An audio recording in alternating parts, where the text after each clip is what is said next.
All right, welcome everyone. My name is Veronica Wilson, and I'm a program administrator for Mendocino County Social Services. Today, we're here, I'm hosting the pre-bidders meeting for RFP 040-23, which is procuring for the rounds 3 and 4 of the Homeless Housing Assistance and Prevention Program, or HAP. I don't have any specific items to discuss. There is one set of addendum that has been published, and there is one forthcoming, which I can share. But I thought I'd go ahead and get started. Why don't I go ahead and get started with showing the addenda, and then we can discuss any items that might not address.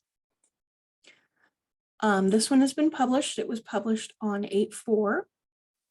First question was asking to clarify if the county wants to be issued as an insured on a certificate of insurance or simply want a copy.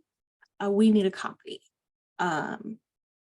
If we do contract with that applicant or respondent, then they would need to show proof of it at the time of contract negotiation. And then the second question here is for the time period and budget, how long would the contract be? The contract period is going to vary by activity type and will be determined in the contract negotiation process. I envision the review committee that will consist of continuum of care members, as well as at least 1 or 2 employees in Mendocino County Social Services will be making that determination based upon, like I said, the activity type and community needs. The second one that I haven't quite had a chance to issue yet, it is, I got it in last week and it's supposed to be published soon. Let me pause my share. Thought I had it open, but I didn't. So.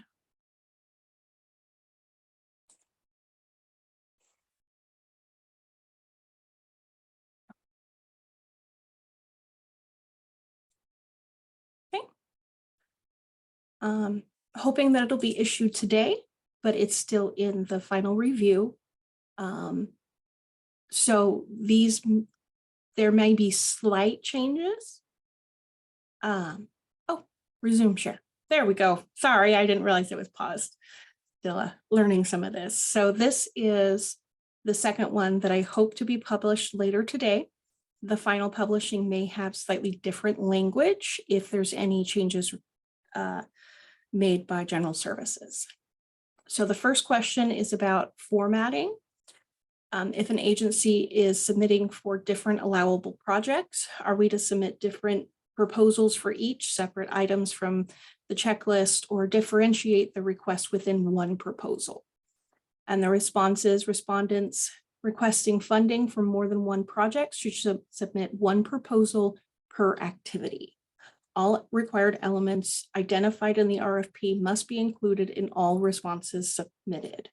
So we're going to do one response per contract, and we're not combining activity types. We've learned that through our first 2 rounds of HAP, as well as ESG, that when we combine like an emergency shelter and rapid rehousing activity into one contract, it doesn't work for reporting and other state requirements.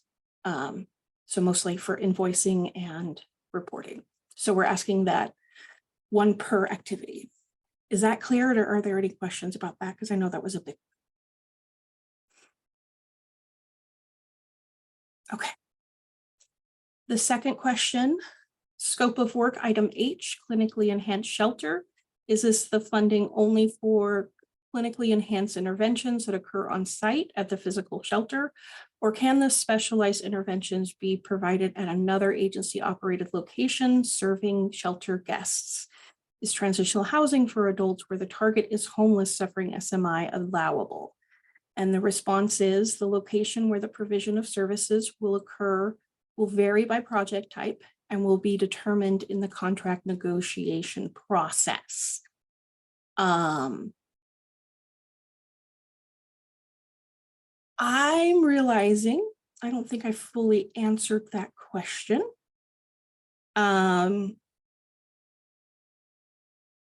So the location will be negotiated. So it's going to be dependent on the type of project and how it's set up. So there's no one solid answer. Transitional housing. So I address it in the next question. No. So the question is scope of work, item B, operating subsidies. Is transitional housing for adults where the target is homeless suffering SMI allowable? No, the only eligible housing project types authorized by the funder, California Interagency Council on Homelessness, are rapid rehousing, emergency shelter, and permanent supportive housing. Please note all HAP funded projects must utilize a housing first approach. And so I think what I did was I split this into two questions and forgot to remove that second part. So it is not limited to clinically enhanced only, but as our RFP says, all projects, all interventions must use evidence-based practices and provide wraparound whole person care, like full person, not just like for a shelter. It wouldn't just be sheltering. It would be shelter and case management and demonstrating how those services are provided and the plan to help that person become rehoused. Question 4, scope of work, item F, deliver of permanent housing. Would a motel conversion require the same level of buy-in from the municipal entity where the project is located, i.e. city or county, as previous conversion projects that were funded during COVID-19? Would the conversion from an agency's transitional housing property to permanent housing be allowable? And the response is all proposals requesting funding for conversion projects must secure the appropriate permits from the jurisdiction or jurisdictions the project is located within, which do not need to be included in the proposal and can be demonstrated during the contract negotiation process. Converting a transitional housing project that serves persons experiencing homelessness to a permanent housing project would not be eligible for HAP funds if it supplants existing funds. So that's one of the major pieces is it can't replace something in your budget. It can't be, well, since we can't do this, I'm going to, we'll supplant the funding. We'll take this away and then put it in. No, we have to retain all the funding that we have and use HAP in addition to it. So the only caveat there is it wouldn't be able to supplant local funds. Question 5, scope of work, item I, shelter barrier / privacy. Please clarify privacy. Is this physical privacy, i.e. dividing one room into two, etc.? The response, improvements to existing emergency can include physical changes to the environment to improve physical or personal privacy and confidentiality, policy or procedural improvements to increase the privacy of personal information and communications, as well as improvements to security to secure the privacy of participant digital data. The HAP guidance does not define privacy, and I was able to identify these 3 areas in a California Attorney General's office regarding guidance for emergency shelters during the influx of folks coming from South America when they were having those large shelters. In that, the Attorney General identified 3 areas that they needed to focus on. And so I utilized those 3 areas. And the 6th and final question, scope of work, item G, diversion. Are costs to relocate and or reunify people with family or other supports out of the area allowable? And the response is yes, but the family or other supports out of the area must be verified by project staff before assistance may be provided.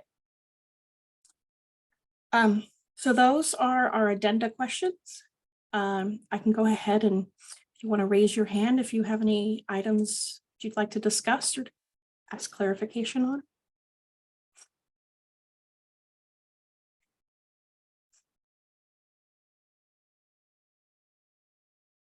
Jessica, please go ahead. Hi, Veronica. How are you doing? I'm all right, thanks. What can I Good. do? So I am wondering if we, well, okay, so we have a service provider that we'll be working with, and I would like to, in our narrative, include the services that the service provision will include, because that is not part of our request.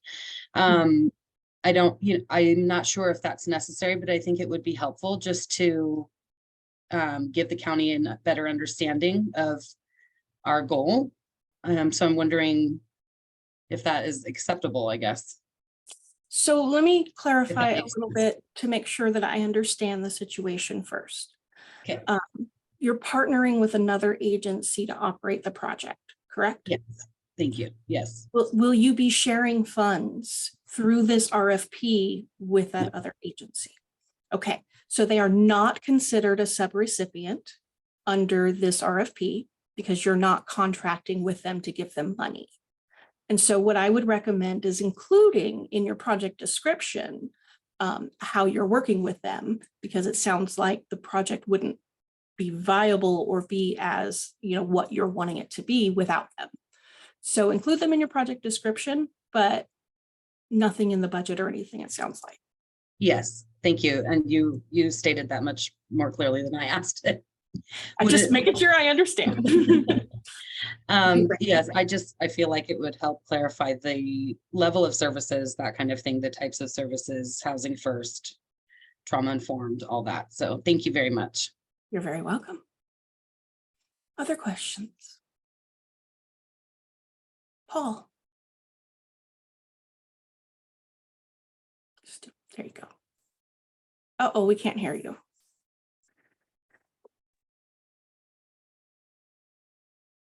How's it? I heard you, but it's kind of cutting out. How's that? Great. All right, awesome. On number 4, when you say that it can't supplant other funding, what can you dig into that a little bit? If the project was effectively self-funded, are you talking about what kinds of funding can it not supplant? Anything? Anything. Okay. You can't move funds from this project to another project or use it differently. It has to be in addition to, not replacing. Okay, got it.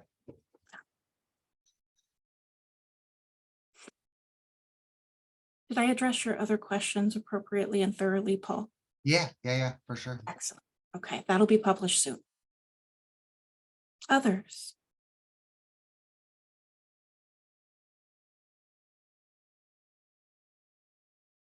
So I'm going to be here for the full 2 hours because I am not sure if people are going to pop in and out. So I'm going to be holding this space for anyone that has questions. I can review the eligible activities if folks would like, but really this is an opportunity for you folks to ask questions of me.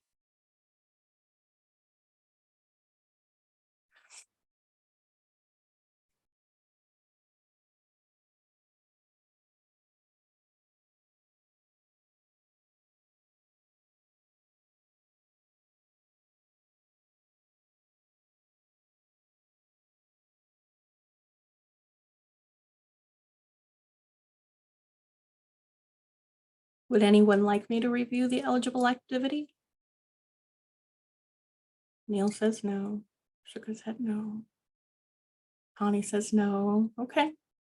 Then I'm just going to hold this space and raise your hand. Or, yes, Neil, go ahead. You have something. Oh, there we go. Sorry, I can't find the raise hand button on my screen for some Oh, reason. you were saying, yes, you do have something. Yes. Go Yeah. ahead. So back with the supplanting.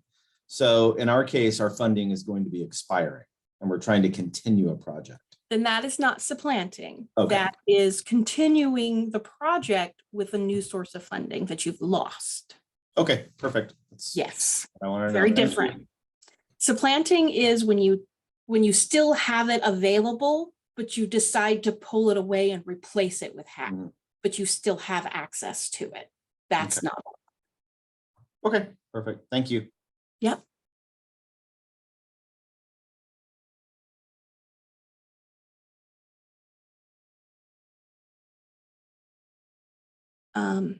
Projects funded under the Emergency Solutions Grant, coronavirus funding, ESGCV, would be eligible to apply for continued funding if the vendor wanted to continue the project.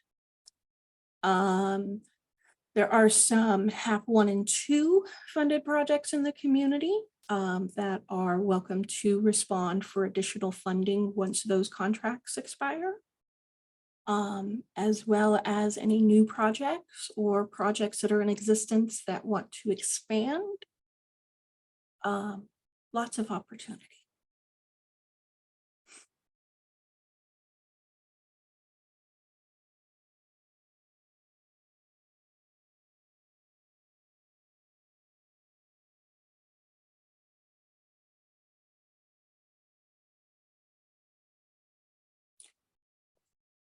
Hi, Michelle, go ahead.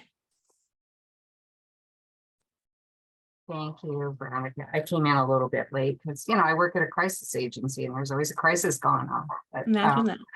so I did want to clarify, as you know, we've received funding over the last couple of years for emergency shelter through motel by utilizing motels when our shelter is full. Oh, and for other folks, sorry, I'm the executive director of Project Sanctuary. Could you clarify, would this source of funding be appropriate? That funding is ending September 30th. Would this source of funding be an appropriate, I don't want to say replacement because the funding is ending. Again, it's not supplanting, but is that an eligible activity as I understand it? Yes, it is. And let me show you where in the proposal that is listed. Let me get to it so I don't make you all dizzy while I'm scrolling. Okay, on page 9, section 9, scope of work. Let me share my screen. Operating subsidies in new and existing affordable or supportive housing units, emergency shelters, and navigation centers. Operating subsidies may include operating reserves. So under emergency shelter, new and existing. So either way you look at it, if it ended and you started a new project, or if you're continuing your existing one, both avenues fall under this category. There is an additional section regarding emergency shelters. Improvements to existing emergency shelters to lower barriers and increase privacy would apply to congregate shelters because it's a physical location. And with the non-congregate shelter approach, that really wouldn't apply. I mean, there might be some situations where it could be argued, but I can't foresee it being a major issue or need. There's also item H, interim sheltering, which is limited to newly developed clinically enhanced congregate shelters, new or existing non-congregate shelters. So that would be the project you guys are operating at Project Sanctuary, and operations of existing navigation centers and shelters based upon demonstrated need. And so operation of, and I would say that the shelters, they're referring to the congregate shelters. because they specify the non-congregate here. So there's actually two places in the funding, the scope of work that your potential request could fall under. Sounds good. Okay, And then can I ask a follow-up question to that? Please When do. we're looking at budgeting, you're asking us to propose, cost per unit of service. Is it acceptable to give an average cost? So if we're talking about the actual cost of a motel room for one night, that varies yes, dramatically depending on when, where. yes, So we can do an absolutely. average. We would anticipate or expect an average because Okay. we understand, there's a large difference between inland and coastal room expense. There's difference in what time of year it is, if it's a holiday season. And so now that you guys have operated the project, for more than a full year, you may have a better understanding of what that average looks like. And so I'm excited to see that number and those outcomes. But yeah, so average or your best guess is absolutely acceptable. Great, thank you. You're welcome. I ask a question? This is Patty Bruder from NCO. Please Is do. any of this funding appropriate? I know we all know that one of the biggest problems is finding rentals and appropriate rentals for people as they move into housing. And we have a really great program over in Lake County that trains homeless and near homeless people or people with barriers in the construction trade, but they actually look at doing work on houses that are not currently being rented that need some work in order for them to be rented, or do a variety of work like that in order to get people a stable place to live. Is any of this funding appropriate for such a project like that? So I'm looking at the eligible cost items here. And I'm looking at item D that says services coordination, which may include access to workforce, education, and training programs or other services needed to promote housing stability and supportive housing. That's to fund the supportive coordination, the service coordination to access those programs, the workforce, the education, the training programs. So as I'm thinking that through, I'm not so sure that would fall under there, as you're talking about operating the workforce program, the education program, or the training program. Right, but the getting end access. result is housing for people that Right. are currently unhoused. So Yeah. wondering about innovative housing techniques and what does that actually mean? Well, would it include some interim sheltering of some form? Or would it just be that the supportive services? It probably would include that, but probably with a different application. Where you would be working with people, and then this program would be developing housing for people that are currently unhoused in the county. Well, I'm wondering if it would also fall under H, interim sheltering, limited to newly developed clinically enhanced congregate shelters. And you could argue that the clinical enhancement could be that workforce development, if it was provided, in collaboration with like housing navigation assistance. Yeah. Yeah,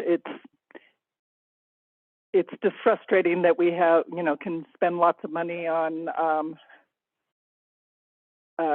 shelters and motels and things like that. We all know that that's not the best use of our funds, yet it's critically important to stabilizing people, so we don't have a choice. And trying to look towards the future of developing more housing units for people is doesn't always fit neatly into some of the housing funding sources. So Yes. that's what I'm trying to explore.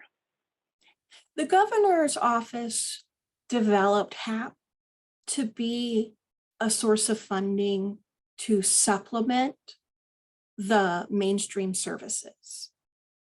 So Uh-huh. to get people who are often disenfranchised because they're experiencing homelessness, to get that added targeted assistance to get access to the more mainstream services, that workforce development, the education, as opposed to actually providing those educational system support services. So more of a case management kind of. A system improvement, a system collaboration. Uh-huh. The heart of the funding is to build collaboration between overlapping jurisdictions, neighboring jurisdictions, and within the systems themselves. Because within the county social services, there's a lot of assistance available, but not everyone experiencing homelessness has the skill set or knowledge to be able to navigate, to access that. And so that's why we need to have those additional services to get them connected. Uh-huh. Yeah. and- no, I and about- definitely understand that one. Yeah, and researching what those are and finding those gaps, and then advocating and using our outcomes to say these are the gaps and these are the areas where our overall system is failing. Or Uh-huh. yeah. Yeah. Well, thank you. And so You're this funding is all HAP funding? Yes, it is 100% HAP through Cal ICH. Uh-huh. Thank you. You're welcome.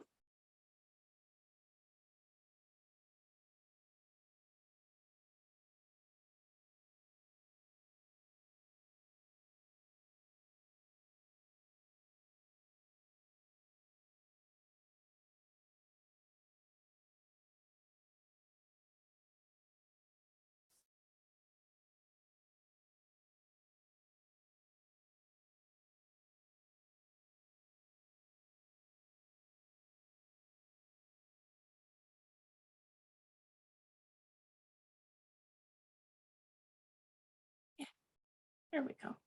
Now you can see them.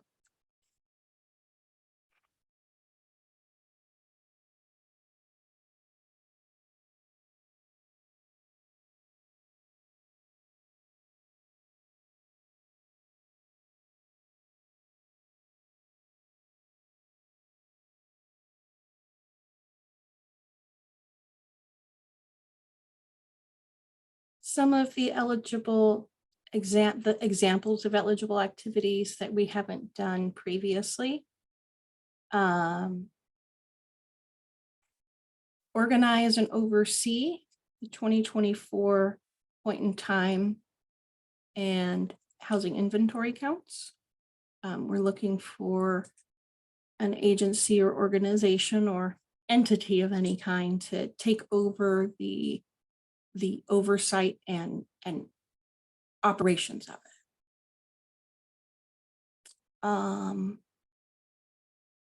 Implement, organize, and support a lived experience board of persons who have lived experiences of homelessness.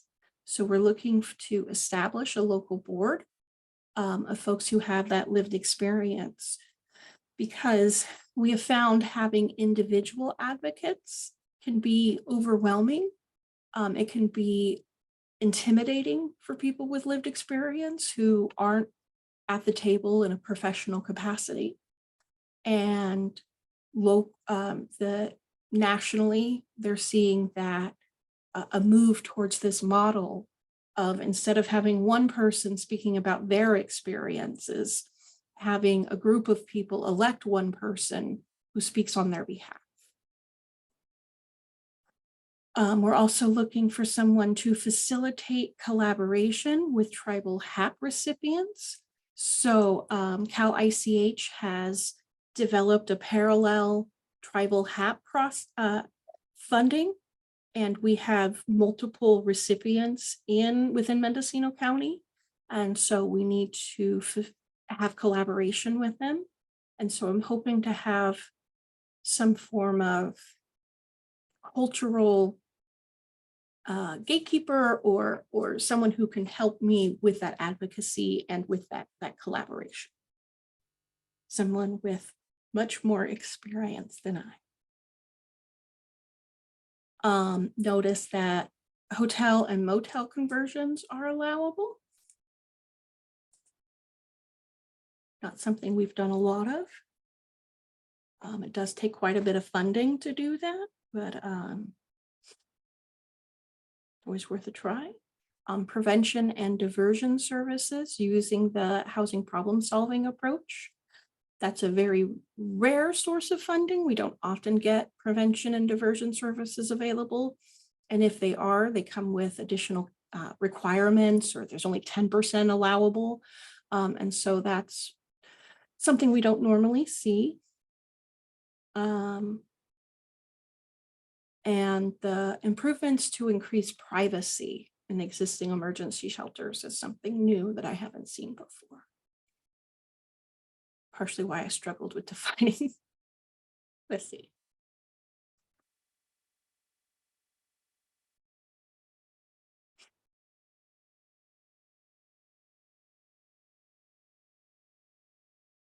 I have 2 Q&As, excuse me. Okay. Patty, did I answer your question about projects under innovative housing?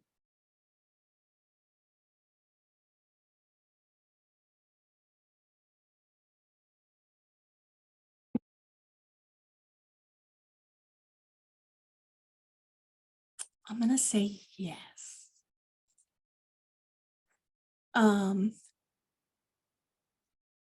C. Wallace with Community Care, I believe, says that they are having some issues with their audio. In section 12, proposal format and content, letter 11, you ask for a list of key personnel, including full name, position licenses, degrees, etc. I will be starting a program from scratch. I will have to hire new individuals. Would it be appropriate to include job descriptions in lieu? Yes, job descriptions would be wonderful, with a narrative explanation that the staff is still to be hired. I would also include any existing staff that would be involved in the project. So if you have a supervisor already in place, maybe even yourself, since you're the one, you said that you're going to be starting it from scratch. So if you're the one operating it, it might be good to include yours. I hope that answers your question.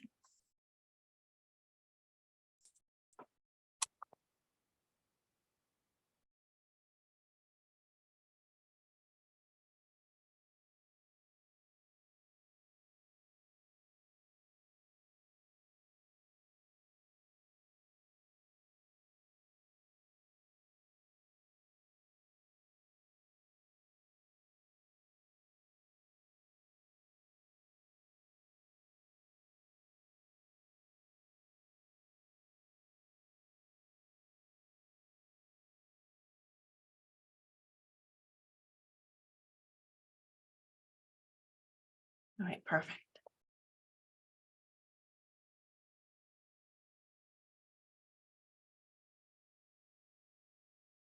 Okay.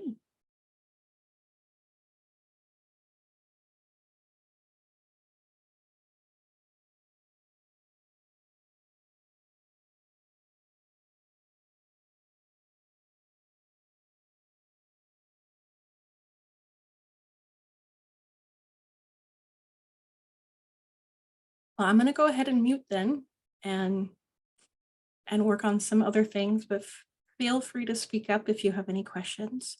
And you don't have to hang out if you don't want to. Patty, did you have something?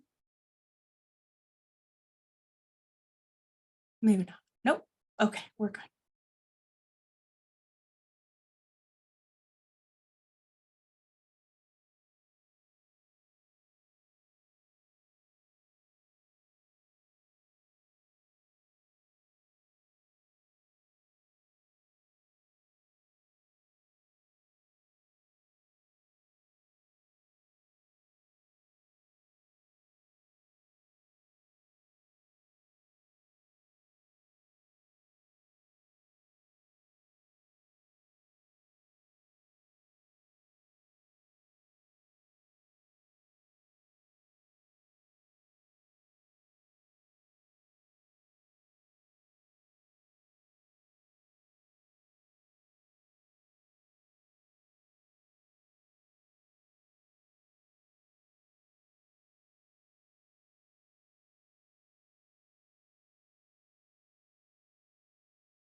Well, I just confirmed with my supervisor, Megan Van Zandt, that I don't need to stay for the full 2-hour session.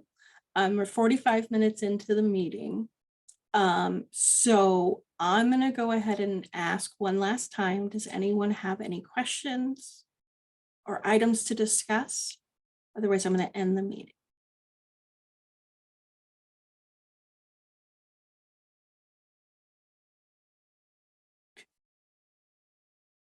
Bye, Jessica. Thanks for being here. Hi, Justin. you. Remind me where you're with, Justin. You're muted though. Working on the reading the lips thing. It's okay to learn. With North Coast Opportunities out of Lake County and Clear Lake office. Excellent. Okay, so you're with Patty. Wonderful. Thank you. Okay. Well, it's nice to meet you. Take care, everyone. Bye-bye.